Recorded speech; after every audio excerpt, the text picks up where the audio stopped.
नमस्कार, आप देख रहे हैं इंडिया डेली लाइव और मैं हूं आपके साथ अंजनी कुमार सिंह। आज हमारे साथ एक बहुत ही खास मेहमान जुड़ रहे हैं जिन्हें राजस्थान का योगी कहा जाता है और जो बीजेपी के फायर ब्रांड नेता हैं और जिन पर इस बार पार्टी ने एक बहुत बड़ी जिम्मेदारी दी राजस्थान में कमल खिलाने की। जी आप सही समझ रहे हैं, हम बात कर रहे हैं मस्तनाथ मठ के महंत और अलवर के सांसद जिन्हें इस बार आला कमान ने एक बड़ी जिम्मेदारी दी है। राजस्थान विधानसभा चुनाव में उनको उतारा गया है और तिजारा से इनको उम्मीदवार बनाया गया है। बाबा मालक जान जी, आपका बहुत बहुत स्वागत है डेली लाइव पर। धन्यवाद धन्यवाद। इस बार एक बड़ी जिम्मेदारी आला कमान ने आपको दी है, राजस्थान में कमल खिलाने की क्या तैयारी है? देखिए, हमें तो सेवा का अवसर दिया है पार्टी ने जी और जी जान से। हमारा तो धर्म कर्म पाठ पूजा साधना यही है, अच्छा, जनता समाज की सेवा करना, मानव समाज की सेवा करना। जाति बिरादरी की हम बात नहीं करते, हम तो मानवता की बात करते हैं। मानव समाज की सेवा करना और अपनी संस्कृति देश और अपने धर्म के लिए उत्थान करते हुए इस प्रकृति का रक्षण करना। तो इस बार आप चुनाव में घूम रहे हैं, क्या अलग माहौल क्या रहा? पहले तो ये होता है भाई 5 साल बीजेपी 5 साल कांग्रेस, इस बार का क्या माहौल है और क्या आपके मुद्दे क्या हैं? देखिए, पहले 5 साल बीजेपी कांग्रेस रहा है, लेकिन इस बार स्थायी रूप से राजस्थान की जनता भारतीय जनता पार्टी की नींव रखेगी और आने वाले इस बार भी और आगे भी भविष्य में भी भारतीय जनता पार्टी की सरकारें यहाँ पर बनेंगी। और मुद्दे तो देखो बहुत सारे हैं, प्रदेश के मुद्दे हैं, यहाँ विधानसभा के मुद्दे हैं। और हम तो इतना ही कहना चाहते हैं कि जिस प्रकार से यहाँ पर विधानसभा की बात करेंगे तो सीवरेज ड्रेनेज की व्यवस्था है भिवाड़ी शहर के अंदर, यहाँ पर गाँव के अंदर जिस प्रकार से रोड कनेक्टिविटी की बात है, स्कूल है, स्वास्थ्य केंद्र हैं, इन सब के अंदर भरपूर काम किया जाएगा और जनता को लगेगा कि वास्तव में इन आने वाले 5 सालों में काम हुआ है। और सबसे बड़ी जो चिंता का विषय यहाँ का है कि जिस प्रकार से चोरी चपाटी की घटनाएं, गुंडागर्दी की घटनाएं, फिरौती मांगने की घटनाएं, ये बहुत ही इस मेवात क्षेत्र में देखने को सुनने को रोज घटनाएं होती हैं। खेत के अंदर किसान अपने जो फवारा चलता है पानी ड्रिप इरिगेशन का, उसको भी चोर छोड़ते नहीं, उसको भी इस क्षेत्र के अंदर वो भी चोरी हो जाता है। अच्छा। तो साइकिल, ट्रैक्टर, पशुधन, इन सब की रोज आपको घटनाएं सुनने को मिलती है। कानून व्यवस्था बहुत बड़ा मुद्दा है। मैं आपका इंटरव्यू देख रहा था, आपने कहा कि इसको पूरा तालिबान बना दिया है गहलोत सरकार ने। बिल्कुल, कोई संदेह नहीं इस बात में। ये क्षेत्र पूरा त्रस्त है इन कुछ लोगों के कारण, और जिनके कारण लोग ना तो रात को सो पाते हैं, ना दिन में सुरक्षित है, ना रात में सुरक्षित है। इस तरह का आतंक इस क्षेत्र में मचा है और आने वाले समय में आप देखने को मिलेगा कि यहाँ पर कानून का भरपूर उपयोग किया जाएगा। आपने एक और बहुत बड़ा गंभीर आरोप लगाया कि यहाँ पे पलायन का मुद्दा आपने उठाया कि पलायन हो रहा है क्या यहाँ पे? बिल्कुल, आप मेवात क्षेत्र में जाके देखेंगे, जहाँ पर एक गांव के अंदर 70 से 80% हमारे हिंदू समाज के लोग थे, लेकिन आज वहाँ पर 10 से 5% रह गए हैं। अच्छा। तो पलायन का मुद्दा बहुत गंभीर है और उनको प्रताड़ित किया जाता है कि ताकि वो ये क्षेत्र छोड़ दें, और क्षेत्र छोड़ने के बाद में फिर ये लोग जिस प्रकार से अपना वहाँ पर एक तरह से इनकी जो देश के विरुद्ध गतिविधियाँ चलती हैं, उनको कोई देखने वाला नहीं होता है। वो एक तरह से स्वतंत्र होकर उस गतिविधियों का काम करते हैं। और मैं मानता हूँ कि बाहरी ताकतें भी बहुत इस क्षेत्र में आकर उन्होंने अपना नेटवर्क बना रखा है, उन सब नेटवर्कों को तोड़ने का कभी काम हो। एक अभी मैं प्रताप सिंह खजरियाबाज का बयान आया है, मैं आपसे उस पर रिएक्शन लेना चाहूंगा। उन्होंने कहा कि भाजपा मुख्यालय में नेता बैठकर दंगा कराते हैं और उन्होंने पुजारियों से निवेदन किया कि रात के समय में मंदिर की निगरानी करो क्योंकि बीजेपी वालों का भरोसा नहीं। बहुत बड़ा आरोप लगा दिया पार्टी के ऊपर आपके। देखिए, कानून व्यवस्था उनके हाथों से निकल चुकी है। 5 साल तक कांग्रेस का शासन रहा राजस्थान में, आपके पास पूरी प्रशासनिक व्यवस्था है, पूरी पुलिस व्यवस्था है। आरोप लगाना, क्योंकि झूठे आरोप लगाना तो कांग्रेस की फितरत है, आप साबित तो करो कहीं। और हम साबित करते कि आपने किस प्रकार से तुष्टीकरण की राजनीति को बढ़ावा दिया है। आपके गवर्नमेंट के ऑर्डर हैं, आपने उन शहीदों की पत्नियों को तो सम्मान दिया नहीं जो मुख्यमंत्री आवास के सामने बैठी रही।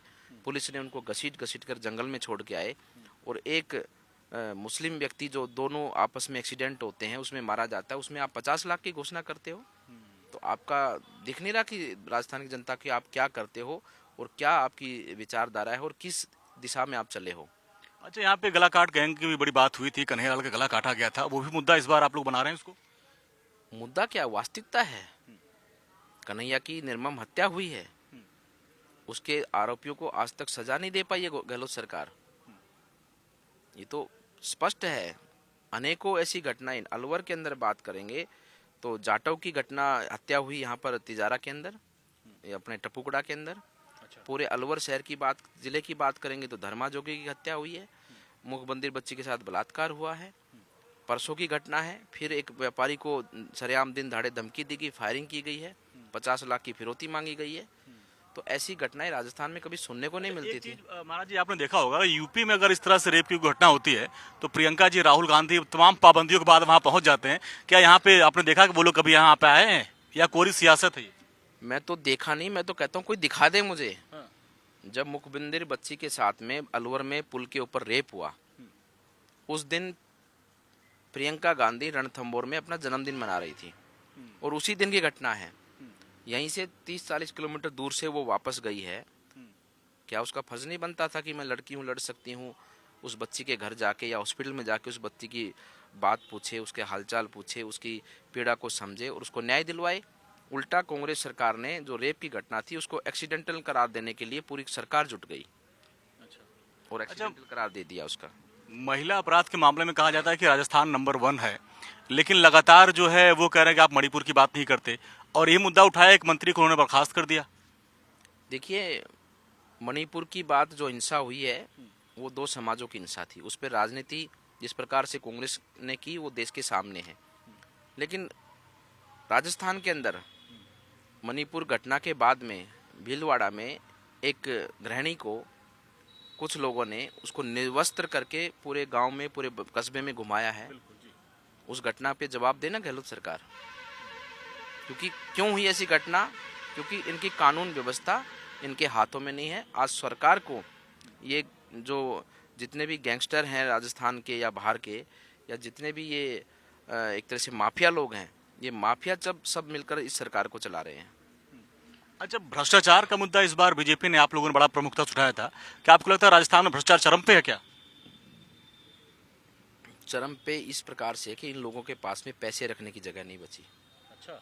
इन लोगों ने ईंटें बनवाई सोने की और उनको इनके मकानों पर, अपने मकानों में चिनवाया है। भ्रष्टाचार की एक एक परत खुलेगी और इनके भ्रष्टाचार रूपी जो जिन प्रकार से इन्होंने जो महल खड़े किए हैं, इनकी अवैध कामों पर बुलडोजर चलेगा। जब वो बुलडोजर चलेगा, जब वो ईंटें निकलेगी बाहर सोने की, तब उजागर होगा कि किस प्रकार से इन लोगों ने राजस्थान को लूट खाया है। अच्छा, एक चीज आपने बुलडोजर की बात की, यहाँ पे कहा भी जाता है कि राजस्थान में एक दूसरे योगी हैं, और कल तो अजमेर में एक संत सभा हुई थी, उसमें कहा गया कि एक संत यहाँ सियासत में आ गया और वो ये चाह रहे हैं कि राजस्थान में बुलडोजर बाबा दूसरे आप बने।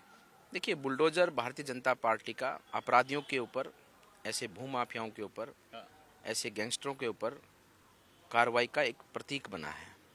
जिस प्रकार से उन्होंने अवैध रूप से जो संपत्ति अर्जित की है उसको ध्वस्त कर उस संपत्ति को, जो जनता की सरकार है, लोगों की सरकार है, एक सरकार की संपत्ति है, उसको वापस सरकार में लेने का काम हुआ है।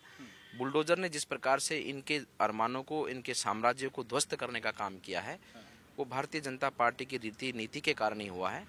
और मैं मानता हूँ कि ऐसे अपराधियों पर, ऐसे भ्रष्टाचारियों पर बुलडोजर चलना चाहिए और इनकी जो अवैध रूप से कमाई हुई संपत्ति है वो देश के लोगों के काम आनी चाहिए। अच्छा, कुछ दिन पहले आपका एक इंटरव्यू बड़ा वायरल हुआ, बयान कि आपने कुछ लोगों की लिस्ट तैयार कर रखी है, वो कौन लिस्ट है और क्या आगे सरकार आने के बाद क्या कार्रवाई होगी? देखिए, पिछली सरकार में कुछ ऐसे लोग भी जनप्रतिनिधि बन गए जिनका काम हफ्ता वसूली करना है, चोरी चपाटी करना है, अवैध रूप से जमीनों पे कब्जे करना है। गलती से वो भी बन गए जैसे भी हैं। उनकी सरपरस्ती में जो अधिकारी आए, क्योंकि वो अधिकारी भी जो व्यक्ति जैसा होता है वो वैसी बिरादरी में बैठता है, वैसे ही उसको लोग चाहिए होते हैं।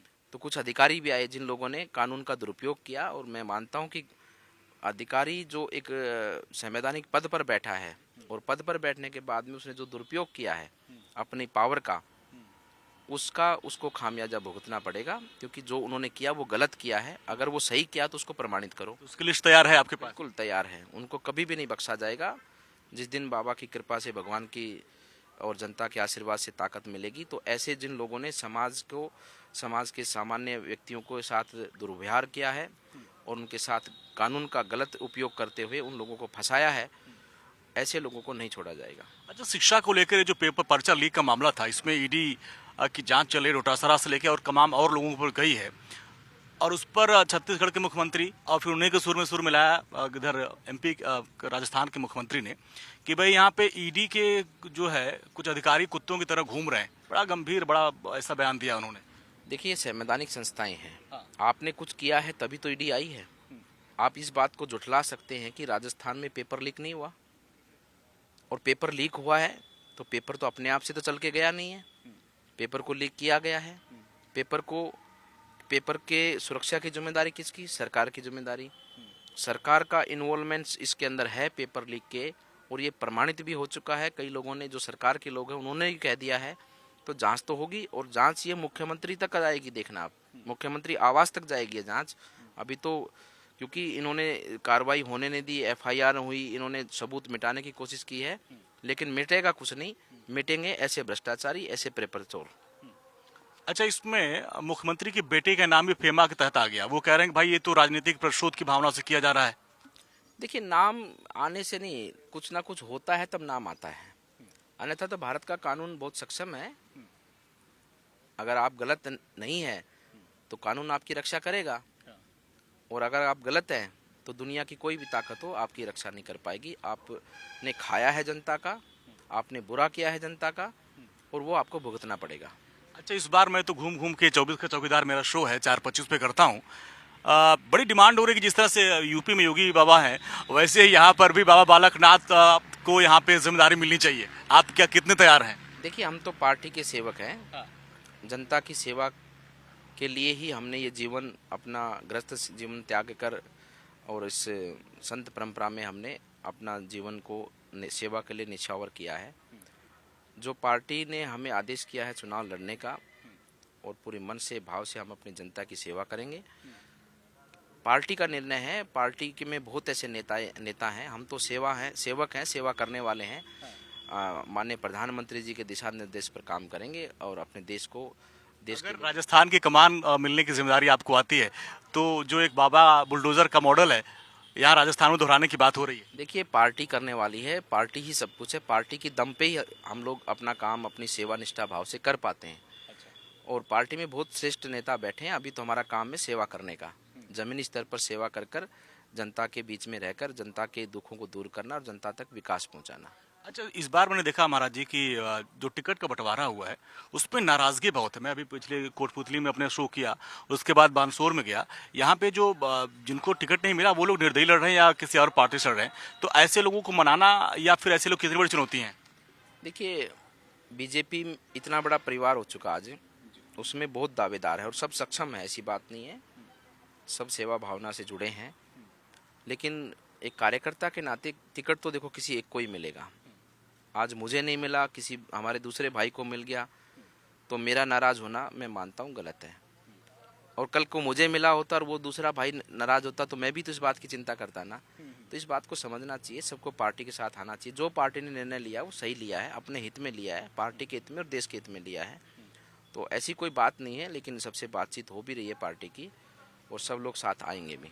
कांग्रेस के नेताओं से मेरी बात हो रही है, हम 7 गारंटी लेके आए हैं और हमने काम अच्छा किया इसलिए हम वापसी करेंगे। तो आप उनके जो गारंटी है उसको लेकर आपका क्या है? घोषणा पत्र भी तो का है नहीं, क्या आपके मुद्दे क्या रहेंगे? सबसे बड़ी गारंटी जो तुमने दी थी, 10 दिन की गिनती करी थी, वो 5 साल में पूरी नहीं हुई है। जनता को इतना भोला समझते हो क्या आप कि आपके तेल मिर्च के चक्कर में जनता आपको वोट दे देगी? आपने युवाओं को बेरोजगारी भत्ता देने की बात करी थी, वो आज तक पूरी नहीं हुई। और उसका तो छोड़ो, आपने कितनी बार पेपर लीक करके उनके पेपर को बेच खाया है। जनता क्या समझती नहीं है?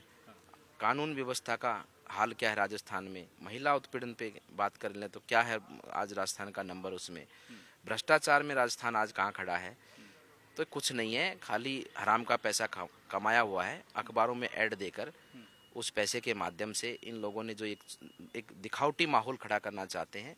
जनता दिखावटी माहौल में नहीं, आज देश आगे बढ़ चुका है, देश बहुत उन्नति पर है, और गांव के गरीब किसान मजदूर हर व्यक्ति समझता है कि ये झूठे लोग हैं। इन लोगों ने 2018 में जो झूठ बोला वो इनका जनता की दृष्टि में अंतिम झूठ था। अब आने वाले समय में जनता इनके झूठ बहकावे में बिल्कुल भी नहीं आने वाली है। अच्छा, इसको कहा जा रहा है कि ये 2024 का सेमीफाइनल है, इसीलिए हमारे शो का नाम भी 24 का चौकीदार है। तो यहाँ पे 5 राज्यों में जो चुनाव हो रहा है, इसमें आपको क्या लगता है कि इस बार बीजेपी कहाँ जा रही है? देखिए, बीजेपी का बहुत अच्छे से सरकारें बनेंगी, क्योंकि बीजेपी ने काम किया है। बीजेपी एक सत्यता है, काम की गारंटी है, विकास की गारंटी है, ईमानदारी की गारंटी है, और जनता बीजेपी के पक्ष में है। राजस्थान हो, मध्य प्रदेश हो, बाकी सब राज्य हों, सब में भारतीय जनता पार्टी की सरकार बनेगी और आने वाला समय आपको उसको एक तरह से प्रमाणित भी करेगा। एक आखिरी सवाल रहेगा महाराज जी कि कांग्रेस के लोगों से मेरी बात होती है, वो कहते हैं भाई इस बार तो राजस्थान में कोई चेहरा ही नहीं है, कौन है, पूछते हैं कि कौन है आपका मुख्यमंत्री। हमारा मुख्यमंत्री है हमारे काम करने की विचारधारा, जनता की सेवा, जनता के बीच में काम किया है। हमारे मुख्यमंत्री, प्रधानमंत्री, हमारा नेता है आदरणीय प्रधानमंत्री नरेंद्र मोदी जी, जिनके नेतृत्व में पूरे भारतीय जनता पार्टी के कार्यकर्ता काम करते हैं। उन्हीं की दिशा निर्देश पर हमारा एक एक कार्यकर्ता, एक एक मंत्री, एक एक मुख्यमंत्री, विधायक, सांसद कार्य करता है और जनता के बीच में योजनाओं के माध्यम से और जनता की रक्षा, सुरक्षा और देश के आगे बढ़ाने की भावना से निरंतर कार्य करता है। और वो जनता के बीच में स्पष्ट है, कोई ऐसी बात नहीं है। पार्टी को देखकर जनता वोट करती है, पार्टी की विचारधारा को देखकर वोट करती है, पार्टी की कार्यशैली को देखकर वोट करती है, पार्टी की ईमानदारी को देखकर वोट करती है, और उसी भाव से जनता वोट करेगी। ये जिम्मेदारी माननीय प्रधानमंत्री जी की है और प्रधानमंत्री जी ने केवल देश, पूरी दुनिया उन पर विश्वास करती है। इस बार लक्ष्य क्या है? इस बार 125 पार है, 100-150 पार, क्या लक्ष्य है? देखिए, मुझे पूरा विश्वास है कि 150 प्लस सीटें भारतीय जनता पार्टी की आएंगी। चलिए महाराज जी, बहुत बहुत शुक्रिया। तो ये थे बाबा बालकनाथ जी, जिनके ऊपर एक बड़ी जिम्मेदारी है। वो कह रहे हैं कि 150 प्लस सीट इस बार बीजेपी लेके आएगी और सरकार बनाएगी। कैमरामैन कमल के साथ मैं अंजनी कुमार सिंह, तिजारा अलवर से, इंडिया डेली लाइव के लिए।